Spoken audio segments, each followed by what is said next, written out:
We asked Baker and Kawa, is Demona, Scourge of the Wyvern Clan, a new game changer, or is the cost to play her too high? Like a 6 cost, okay, sure, it's kind of expensive, but for everything you get from this, then I call that a bargain, mate. I think Hades would take that deal every day of the week.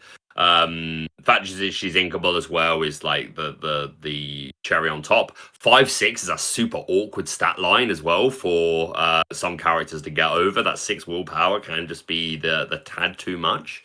I think some of your beat sticks like Clarabelle and John Silver and things and Basil and things like that. So the 6/6 is in itself can be really annoying. But yeah, essentially, of course, like the potential downside to this is that your opponent has 3 or more cards already, or less cards already, sorry, and you're maybe giving them 3 cards, giving them 2 cards. That's not always going to feel great.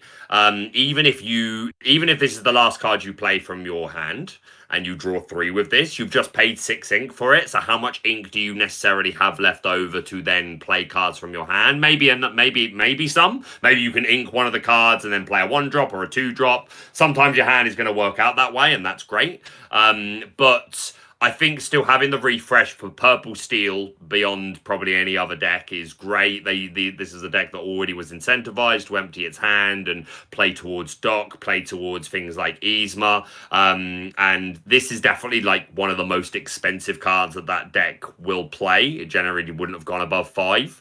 But what you get for just going to 6, and again, especially because even if you're only inking to 4 anyway, the blue decks are going to put you to 5 or 6 anyway with their Hades and their stuff like that. So I think this is super reasonable that you're going to have this online, having this be the last card you play from your hand just to get the 3-card refresh. Maybe you're then finding the strength or something like that. So that's super beneficial.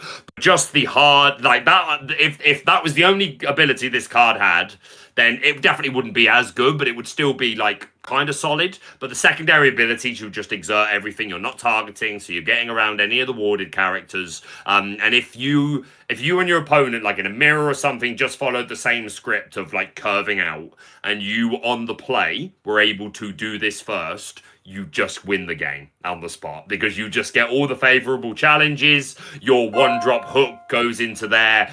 Quest for 2, 3, 3, or whatever it is. You're making the right genie play, or the Iago to take out their genie, or whatever it is. You will just win the game on the spot. If you have curved out and your opponent's curved, it's just going to come down to who plays this first. Which, you know, there's something to be said about that. With like maybe that being a bit of a shame, but the best players will learn to play around that and like know, okay, I'm on the draw. I need to maybe like hold back some resources or make sure that I'm strengthening down the most relevant characters. So there will be some counterplay.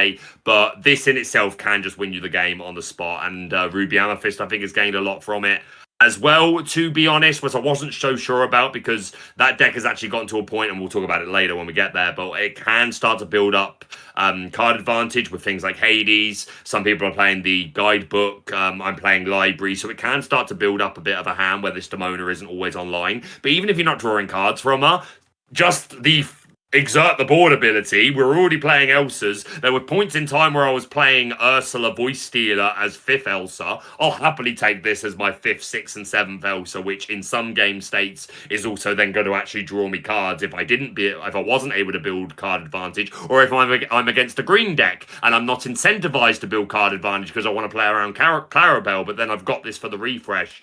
So I think Purple Steel is the biggest winner with this. I think Ruby Amethyst potentially in second place, and Blurple as well. Could also be in second place. It's a perfectly reasonable ad for that deck for basically all the reasons I've already listed. So I think she's fantastic. I think very early on, myself included, some people maybe got a bit caught up on the whole, okay, but sometimes like you just refresh your opponent's hand and it's not doing anything, you're just inking it. But the ceiling is high enough, and that this card will be very impactful over this meta for sure.